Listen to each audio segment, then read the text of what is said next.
How to open Apple Mail.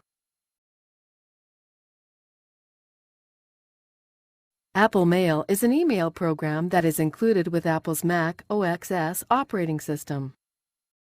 One of the ways to open Mail is to hover over the dock until you find the Mail icon. Click the Mail icon to launch the program. If you can't find Mail in the dock, click the magnifying glass icon at the top right corner of your desktop. Begin typing the word Mail in the box. Click on Mail when it appears. The last way to open Apple Mail is to open a new Finder window. To do this, click File, and then New Finder window. Click Applications here.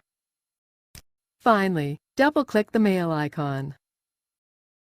Apple Mail will open, and you are now ready to begin using the program.